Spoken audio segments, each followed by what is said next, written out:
Hi, Barry Mosley, jazz valve trombonist.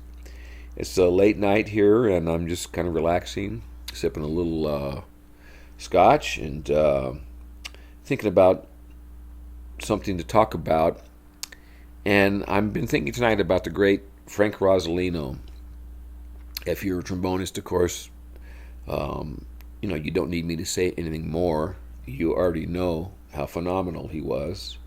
If you're not a trombonist, go to YouTube and type in Frank Rosolino, and you'll be blown away by one of the most incredible trombonists that's ever lived.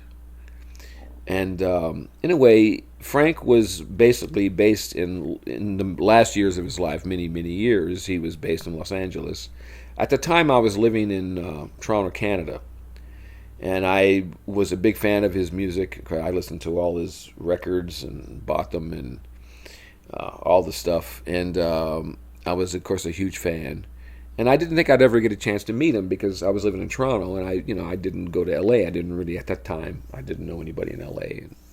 Though I lived there, years later. But anyway, I was in Toronto, and I found out through word of the jazz musicians around town that Frank Rosolino was in town, and he was playing at a club in Toronto. I believe it was called George's Spaghetti House, and he was going to be there for a couple of nights.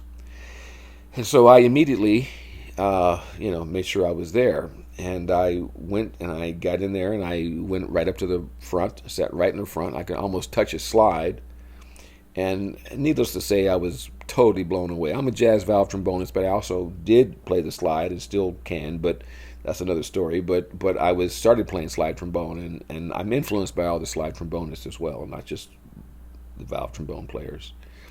And anyway, he was just amazing. He just, if you can imagine, being able to sit right in front of his bell and listen to him for a couple of nights. It was staggering. His facility, his creativity, his energy. It was breathtaking. And in a way, so Frank Rosolino played a very rare mouthpiece, and he had it for many years. He never changed mouthpieces. One of those guys was lucky.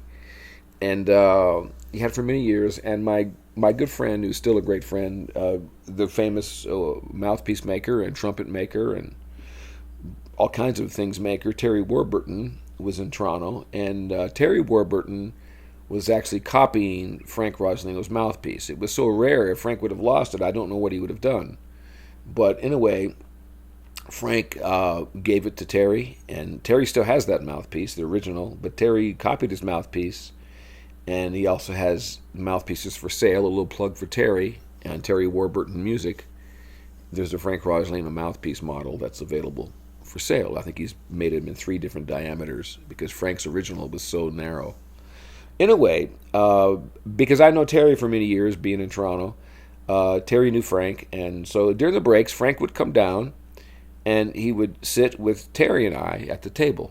And it was a small little table, would order a couple of beers, and just chat, And Frank was incredibly bright, incredibly quick-witted, incredibly funny, and incredibly humble. And I tell you this because when I told him, I said, Frank, you're just blowing me away, man. It's like, you're just knocking me out here. And he would literally say to me, he said, well, thank you, but, really, he says, the guys you want to listen to are like Carl Fontana and like Bill Watrous. And he was serious. And I said, well, I love those guys too, and they also blew me away. And I got to know at least Bill very well, but years later. But in a way, but he was very humble. That's all I really want to. That's the whole point in his story. In a way, is his humbleness was incredible. And when I really complimented him, seriously, he was almost got bashful. I was like, oh, well, thank you, but man, those are the guys. I'm still learning. That was kind of his attitude, and I found that remarkable, but yet not surprising, as the greater musicians that I have met in my life are usually very humble because they're always learning, because we never stop learning. Anyway, it was quite an experience, and I was really glad to know him a little bit briefly. And he went back to Los Angeles, and then I moved to Northern California to go to college and study music there in the Bay Area, and I was doing a gig, and one of the trombone players told me that, oh, did you hear about Rosolino? And this was about 4 or 5 months after I had met him, and I said, no. I saw him a few months ago. He was great. He says, well, he had a tragic ending, and I won't get into the details of that because the people who know about it.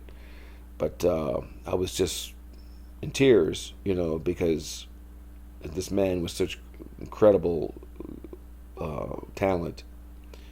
But he was humble. So let that be a lesson for all of us. If Frank Rosolino's humble, nobody needs to get arrogant. That's all I can say. Okay. God, I hope his spirit is healed and intact. Anyway, you guys have a great night, great day, and keep swinging out there. Take care.